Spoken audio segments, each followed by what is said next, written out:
Okay, sir. What's your first name, sir? Bill? Hi, Bill. So, you're a doctor, I understand? Yes. And where you practice medicine? Right now, I'm retired.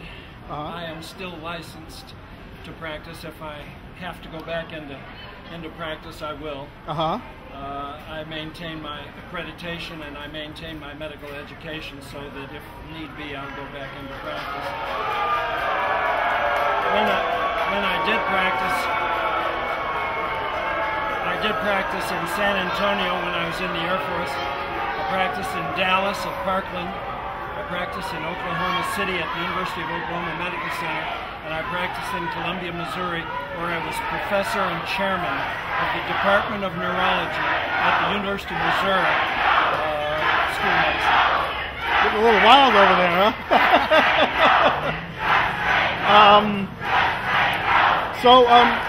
I guess you're here because of the health care bill, I assume. Yes, sir, I am. And what's your take on this health care bill?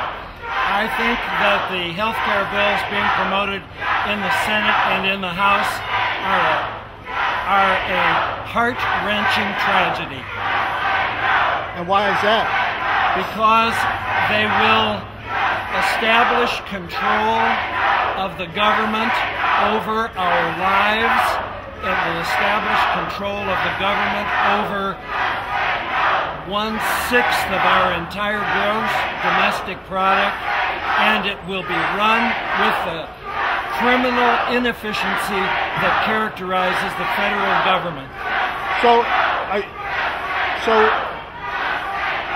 Is there anything specific that you could point out in the health care bill that you know about?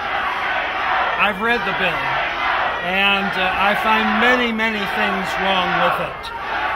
I would prefer to give you my opinion about how we can improve upon a health care reform. Okay, fine. Give us your opinion, sir. Okay. It seems to me that there are 3 elements to a health care reform that would reform the system without destroying the system. You don't want to throw out the baby with the bathwater. The 3 items are, first of all, insurance reform. As I discussed with this gentleman, if the federal government would lay down the law to the insurance companies that they cannot rule out customers on the basis of pre-existing conditions, if they cannot cut loose from the patient when they get sick, and if they have portability, then I say that the insurance problem is solved and every American will be covered under that system, especially if the government gives payback support to people who simply cannot afford it. Okay, portability so they can take Go from one job to another, from one state to another. One to another state. Okay. Right. Okay. The next thing I would recommend is tort reform. As a practicing doctor, I can tell you that over 50% of the tests that are ordered in most, but not all, in most doctors' offices are for defensive medicine purposes. The lawyers control everything. And if you don't think so, look at how many lawyers there are in the legislature. Look at how many doctors there are in the legislature. And it's the same for every aspect of our lives. The lawyers run the show. And if you get tort reform, you've immediately cut back 50% of the diagnostic tests, because the doctors will say, this is my opinion and I don't have to support it in a court of law. Neurosurgery paid $50,000 a year. My friends in obstetrics and gynecology paid $80,000 a year.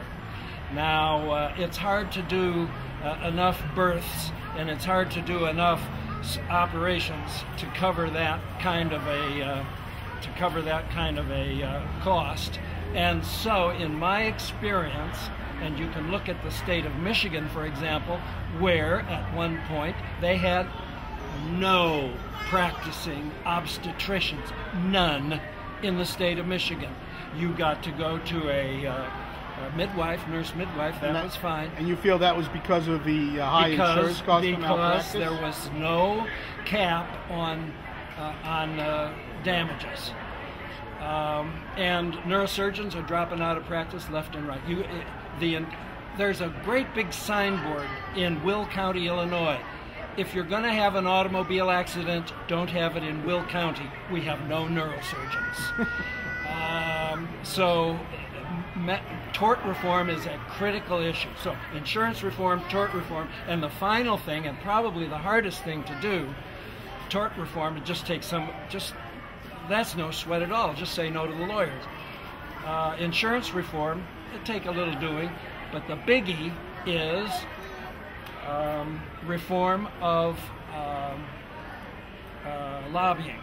And lobbying reform is the single biggest item in the healthcare budget, because if you want to have your teeth capped or your teeth whitened or your ears raised or your eyelids raised or your tummy tucked or your chiropractor to take care of your whatever they take care of, if you want to have this service and that service and whatever service, they all have a lobby in Congress, and they all add on their particular thing to the overall cost of healthcare. And when you get all through, what you have is people you have prisoners in state hospitals who have sex change operations in prisons.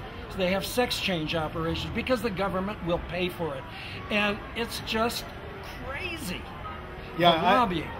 Call it that or not, it is socialized medicine, and it is what they have in Canada. And people in Canada come here for their health care. Right. And where will we go? Where will we go? I worked in the Veterans Hospital. The care in the Veterans Hospital was as good as I could make it, but owing to the bureaucracy and the rules and regs and the limitations, most of my truly sick patients had to go someplace else to get their health care. Simply wasn't available there. And that's because of rationing, budget constraints? No, it's because they have, just like the military, they have a rule book. And the rule book prescribes, if you have A, then you will do 1, 2, 3. If you have B, you will do 4, 5, 6. If you have C, you will do 7, 8, 9. Okay, that looks good on paper, but when you get a real living patient in your office, you don't know whether he has A or B. You don't know. So you've got to say, what I think we need to do is, I think we need to do an x-ray. And the hospital administrator says, oh, now wait a minute, we've reached our quota of chest x-rays for this month. We can't do that. So you think that's what's going to happen under single payer? There's going to be a quota for the amount of x-rays they can do? Of course. And the idea of rewarding doctors for not ordering tests, and if you don't order any tests, you will be rewarded extra by the government for playing the game. But what about the attorneys when you don't order tests? Well, then what we'll do is we'll say, you get to not order any tests and we'll reward you, and then the trial attorneys will skin you alive. So let me ask you